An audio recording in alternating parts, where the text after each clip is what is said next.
బయట ఎవరు కట్టేశారు? ఏయ్ ఏయ్ అమ్మా అమ్మా, బడ్డీని ఎవరు బయట కట్టేశారు? అంటే నేను ఇంట్లో లేకపోతే అసలు పట్టించుకునే వాళ్ళే లేరా? జైత్రి, ఎప్పుడొచ్చావమ్మా ఇంత సడన్ గా? చెప్పనే లేదు. మిమ్మల్ని చాలా మిస్ అయ్యి చూద్దామని వచ్చేసాను. మేడం గారికి మేం కూడా గుర్తొస్తున్నాం ఈ మధ్య. హ్యాండ్ వాష్ చేసుకుని రాపో ఫస్ట్. చైత్రి, నాన్న ఇదేంటి ఎప్పుడొచ్చావమ్మా? కనీసం వస్తున్నట్టు చెప్పను కూడా చెప్పలేదు.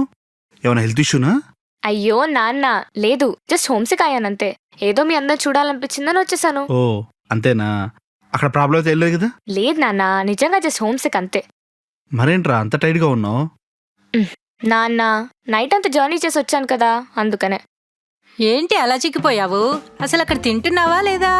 బా అమ్మా, నీ క్వశ్చన్స్ కి నా ఉన్న ఓపిక పోతుంది. లంచ్ తర్వాత మాట్లాడుకుందాం కదా, కాస్త రెస్ట్ తీసుకుంటాను. సరే పడుకో. నువ్వు రాత్రి అంతా జర్నీ చేసి వచ్చింది కదా, నువ్వు వెళ్ళి పడుకో అమ్మా. ఇంతకీ వీడెక్కడా? దొరగారికి ఇంకా టైం అయినట్లేదు లేవడానికి. సరే నువ్వు వెళ్ళి పడుకో అమ్మా, సరేనా? సరే. ఏయ్, టీ తీసుకునిరా. వీడేంటి ఇంకా పడుకుని ఉన్నాడు, అది కూడా నా రూమ్ లో. రే లేరా, లే. ఏంటిదంతా? అక్క, నువ్వెప్పుడొచ్చావు? చెప్పను కూడా చెప్పలేదు. చెప్తే పెద్ద గ్రాండ్ వెల్కమ్ చేద్దామనా? అయినా నువ్వేంట్రా నా రూమ్ లో? నా రూమ్ స్టోర్ రూమ్ చేస్తారక్క. సో నువ్వు నా రూమ్ స్టోర్ రూమ్ చేయడానికి వచ్చావా? ఏంటి చెత్తంతా? నువ్వులే, ముందులే, మొత్తం సర్దు. బా బా ఏం ఇది తీసుకో. తర్వాత చేస్తాలే. ఇదిగో వాచ్. అబ్బా, చూడమ్మా, పొమ్మంది రూమ్ లో నుంచి. ఆ రూమ్ లోకి వెళ్ళి పడుకోవచ్చు కదరా. వెళ్తాలే. అయినా ఈ టైం వరకు నిద్ర ఏంట్రా నీకు?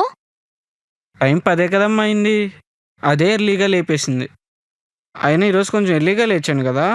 అవునరా. నువ్వు ఇలా వెనకేసి రాబట్టే 5 బ్యాక్లాగ్లు వెనకేసుకున్నాడు. అవేదో ఆస్తులు వేసుకున్నట్టు. ఆయన నువ్వేంట్రా ఈ టైంగా లేచేది? ఏరా, నీ బ్యాక్లాగ్స్ ఇంకా క్లియర్ చేయలేదా? అసలు క్లియర్ చేస్తాడో లేదో ముందడుగు. నేనేమైనా బీటెక్లో జాయిన్ చేయమన్నాను ఏంటి? మీరే కదా బలవంతంగా జాయిన్ చేశారు. బ్యాక్లాగ్స్ క్లియర్ చేయమంటే ఎలా అవుతాయి? మరి ఇష్టం లేనప్పుడు ముందే చెప్పొచ్చుగా, ఇప్పుడు ఎందుకు ఏడవడం?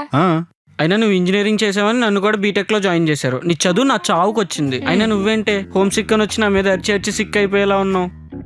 అయినా నువ్వేంట్రా అక్క మీద అరుస్తున్నావు? బా, ఈయనొకడు. జైత్రి, జైత్రి. నానా. జైత్రి రామ్మా, భోంచేద్దు గాని.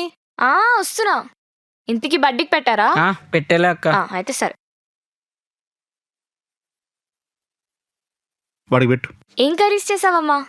టమాటా పప్పు, చట్నీ, సాంబార్ చేశానురా. అదేంటమ్మా, నా కోసం చికెన్ చేయలేదా? చికెనా? కార్తీక మాసంలో చికెన్ తింటావేంట్రా? కొంపదీసి అక్కడ ఏమైనా తింటున్నావా? చిచిచి, ఏదో మీరు నా మీద ప్రేమతో చికెన్ తెస్తారేమో వద్దు అని చెప్దాం అనుకున్నా. అయినా కార్తీక మాసంలో చికెన్ ఏంటమ్మా, తప్పు కదా? అదేంటక్క, మొన్నే కదా KFCలో హాట్ వింగ్స్ తింటూ ఇన్స్టాలో స్టోరీ పెట్టావు. చిచి లేదమ్మా. రేయ్, అన్నది నేటప్పుడు ఏం మాట్లాడరా? నోరు మూసుకొని తిను. అమ్మా నువ్వు తిను. అమ్మా, నాకు గులాబ్ జామ్ తినాలందమ్మా. తిండుగానమ్మా. రేయ్, తినగానే వెళ్ళి గులాబ్ జామ్ ప్యాకెట్ తీసుకుంటారా? అదేం డాడీ, నేను 4 రోజుల నుంచి అడుగుతున్నా. అది 2 రోజులు ఉందామని వచ్చింది. దానికి గులాబ్ జామ్ తీసుకొస్తారా? అది 2 రోజులే ఉంటుందిరా. మూసుకుందునా. మూసుకొని ఎలా తింటారు? అమ్మా, నేను బయటికి వెళ్ళి కాస్త ఫ్రెండ్స్ని కలిసేసి వస్తాను. ఉండేదే 2 రోజులు. ఆ 2 రోజులు కూడా బయట తిరుగుతానంటే ఎలాగమ్మా? వచ్చిన దగ్గర నుంచి ఫోన్, ల్యాప్టాప్ తోనే సరిపోతుంది. కొంచెం మనుషులతో కూడా టైం స్పెండ్ చేయాలి కదా.